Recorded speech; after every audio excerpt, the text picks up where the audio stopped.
Dan keadaan yang sakit dan tidak terjaga oleh kekasih, oleh keluarganya, Donna mengharapkan bisa pulang kembali ke suami yang sah yang pernah dia selingkuhi. Assalamualaikum warahmatullahi wabarakatuh.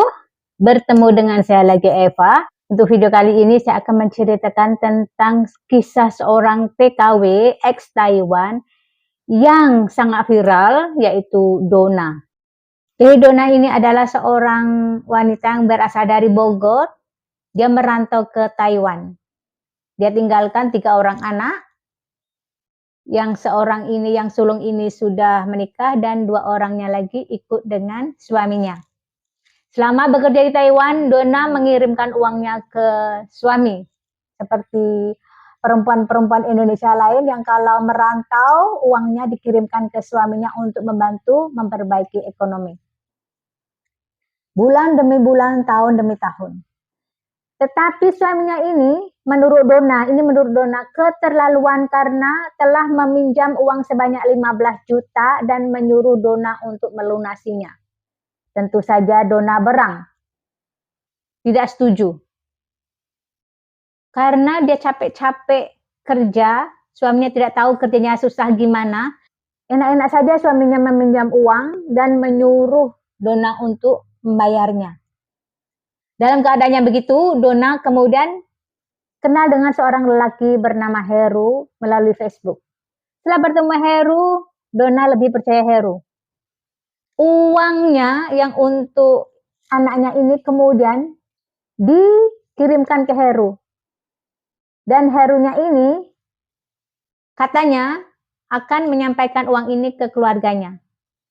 Karena Donna sudah tidak percaya dengan suaminya lagi dan lebih percaya Heru. Setelah itu lama-kelamaan si suaminya mengetahui bahwa Donna ini ada hubungan dengan orang lain.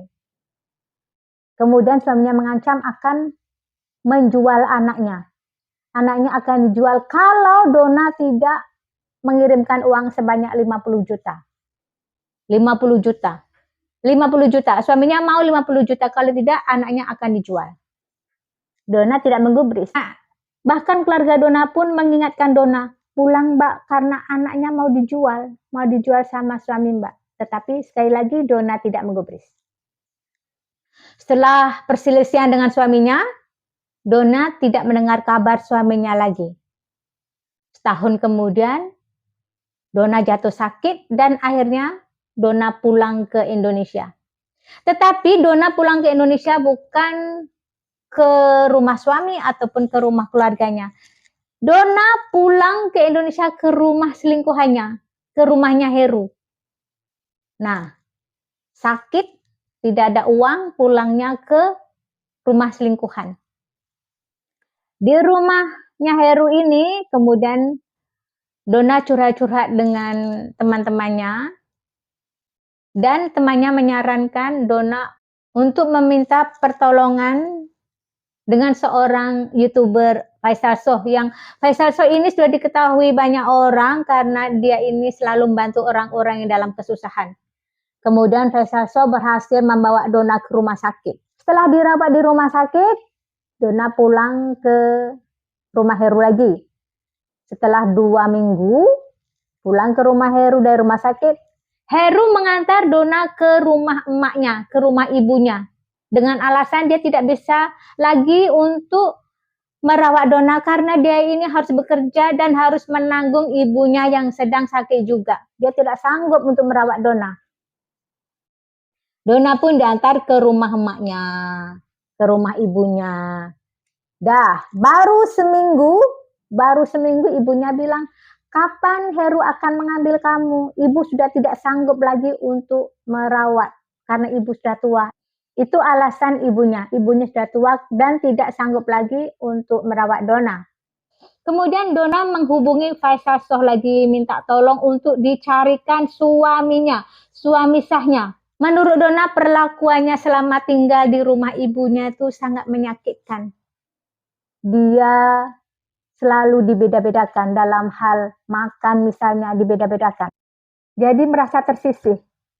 Dan meminta tolong Faisal Soh untuk mencari suaminya yang dulu pernah diselingkuhinya. Si Dona ini tidak tahu suaminya berada, lost contact. Tetapi berkat Faisal Soh, berkat bantuan Faisal Soh, akhirnya suami Dona dapat ditemukan. Faisal Soh mendapati suaminya ini sudah tidak sehat lagi. Dan diketahui anak bungsu dari Dona ini sudah diadopsi oleh seorang juragan buah dan tinggal di Boyolali. Dan diketahui juga bahwa suaminya ini masih sayang ke Dona, masih sayang pada Dona, tetapi karena keadaan yang tidak memungkinkan, suaminya bilang dia tidak bisa berbuat apa-apa, walaupun sudah tahu Dona ini sakit. Berkat bantuan Faisal Soh inilah kemudiannya Dona bisa bertemu lagi dengan suaminya, dengan anaknya, dan dengan ibunya sewaktu dia dirawat di RSCM. Setelah masalah keluarga, masalah dengan ibu, masalah dengan suaminya selesai, Dona memutuskan untuk tinggal di suatu yayasan yang ada di Jakarta Utara. Tetapi sayangnya, kondisi Dona bukan semakin baik, tetapi semakin buruk. Walaupun sudah menjalani 5 kali operasi miom, tetapi kondisi dia bukan semakin baik, tapi semakin buruk. Sehingga pada suatu hari, Dona harus dilarikan di rumah sakit lagi. Dia dirawat di RSUD Bekasi. Jadi pada malam itu, tanggal 31 Oktober 2023, Dona meninggal dunia, mengembuskan nafas terakhir, meninggalkan suami dan 3 orang anaknya.